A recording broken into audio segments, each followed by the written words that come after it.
All right, Shalom. Giving all praises, honor, and glory unto Yahweh, Bahashim, Yahweh Shai, Bahashim, Hakodash. Double honors to our elders and apostles of Great Millstone that ruled well and taught us this truth. Salutations to the hopeful elect, scattered abroad, preaching this word and this doctrine and truth, honesty, and sincerity. Okay, I'm the brother Khan from the Great Millstone Miami camp, coming back once again through the Spirit to make this video. The title of this lesson will be why do we talk about the MOTB so much? All right? Or why do we talk about the mark, the charagma so much? All right. And really, it's because, first of all, the Lord told us and He commanded us to be in prophecy. Okay. First of all right. There's a couple reasons, but you know, we are commanded to watch. Okay. We are commanded to observe. We are commanded by the Lord, our Heavenly Father, Yahweh, through His Son, Yahweh Shai, to look at these things, all right? Because what keeps us, what keeps us moving in this truth, we, of course, the Holy Spirit, the Ruach HaKodesh, faith as well.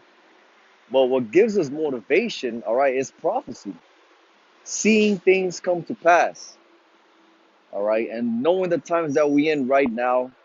Okay, we see how the times are moving.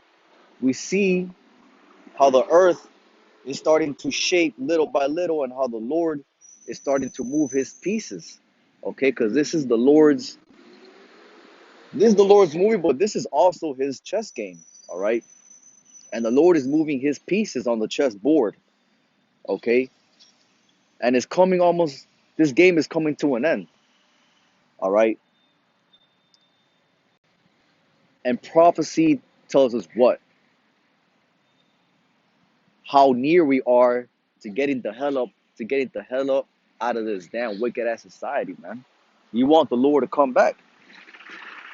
All right, and this is and this is falling back on the brothers that be going into this topic, and what can cause these sort of questions when someone asks, why do you guys talk about the charagma so much? Not saying this might be the case, but this is a product of what happens when you watch multiple camps. Okay, not saying this is the case with this specific person, but it's a possibility that when someone asks why you guys talk about the charagma so much, probably because it could be a possibility where this could happen when you watch different camps at the same time. All right, some camps go into more into one things than another.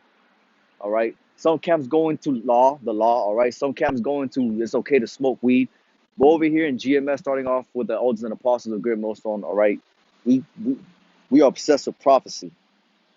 All right, we are obsessed with the fact that we want the Lord to come back because we are hasting in the days of the Lord.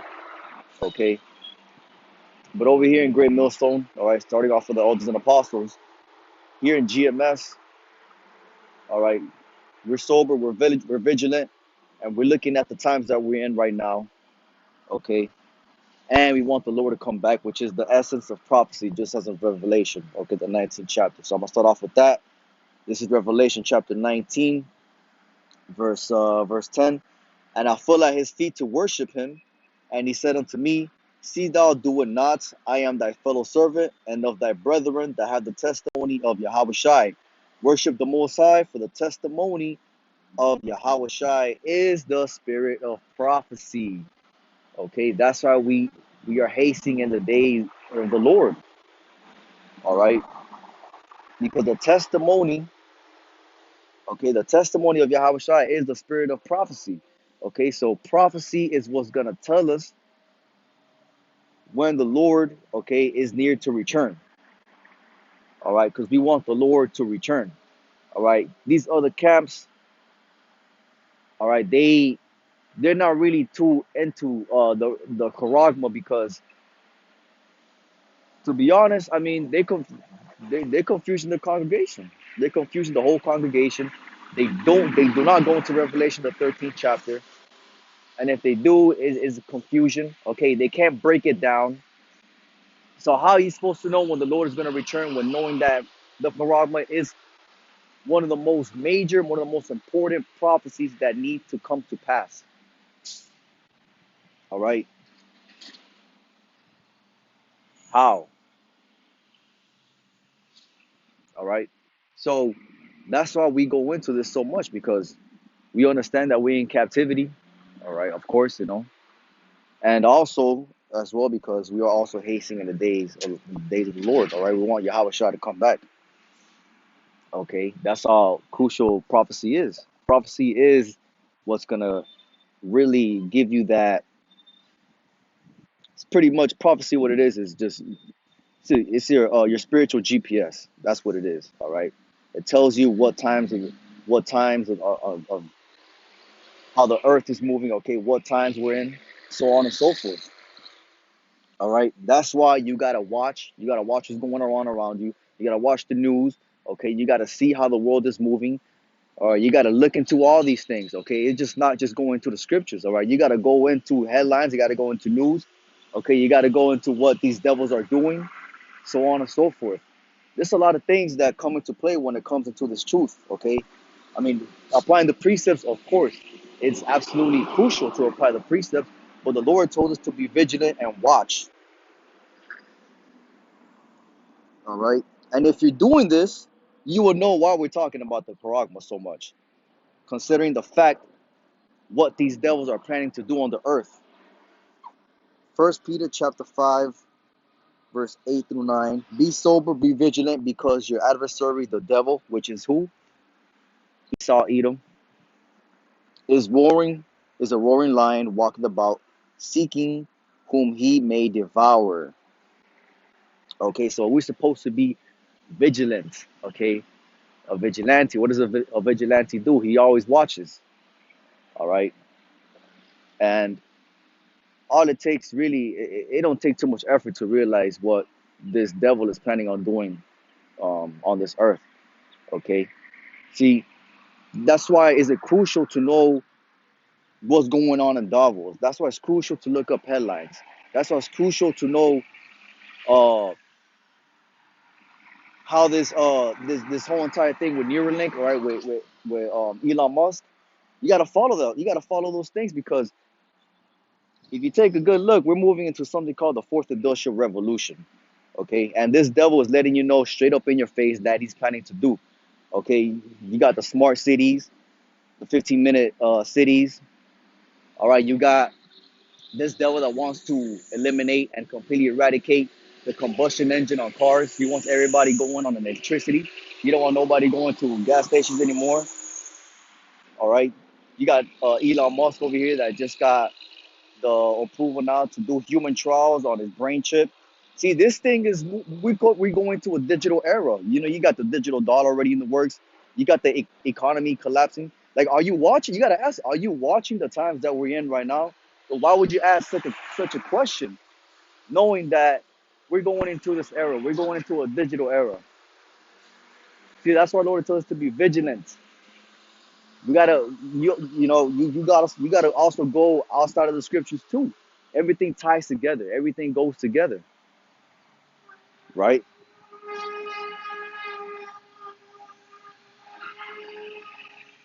The world is this devil wants to implement his NWO, okay, and he wants everything connected to a hub. America is about to collapse very soon economically. We're seeing it right now. It's in real time. We're on something where they're dubbing it what the silent depression. Okay, people are sleeping in their cars and they're working. They're working class citizens, yet they can't afford to pay rent. They can't afford to pay the mortgage. They could barely afford to pay the car note. So what do you think is gonna happen after that? They're gonna implement what? They're gonna implement that digital all right, which is the charagma. That's why we are always looking at this thing. That's why we always talk about it. That's why it's always in the midst of the conversation. Okay, because we're being vigilant, we're being sober, and we're watching. We're constantly watching these things. All right. That's all we know. That's all we know that them nukes, even though we see those things going on in Israel right now, and Salaki, if I'm all over the place, but it's to wrap things, it's to put everything in one context. Those things, that stuff that's going on in Israel right now, we understand that that's part of prophecy as well. But those nukes are not gonna start flying until this thing gets implemented, and that's how.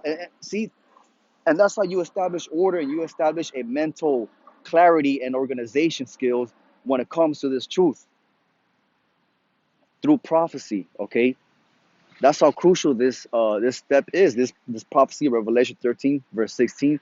That's how important it is, because them nukes are not gonna start flying until this thing becomes mandatory. What is that thing? The charagma. All right. Mm-hmm.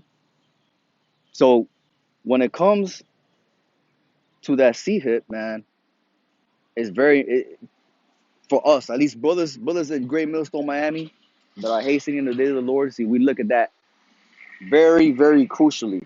Okay, let's get one more, and I'm gonna close out. All right, this is Ezekiel chapter 9, verse 4. And the Lord said unto him, Go through the midst of the city, through the midst of the Jerusalem, and set a mark upon the foreheads of the men that sigh and that cry for all the abominations that be done in the midst thereof. Okay, we want the Lord to come back. We are tired of being in captivity, man. That's why we're obsessed with this prophecy. We're obsessed with all prophecies. All right, but we tired of being here, man. Like Jake, are are are you like are you, do you want to stay in America? Because when you ask questions like that, why are you guys always talking about the Quran? Well, you're basically saying why you guys don't want the Lord to come back. Do you want to stay in America? Do you want to be a slave? Are you in the right spirit? Just speaking in general, because there's also people coming into this truth as well that might also be want to ask these questions.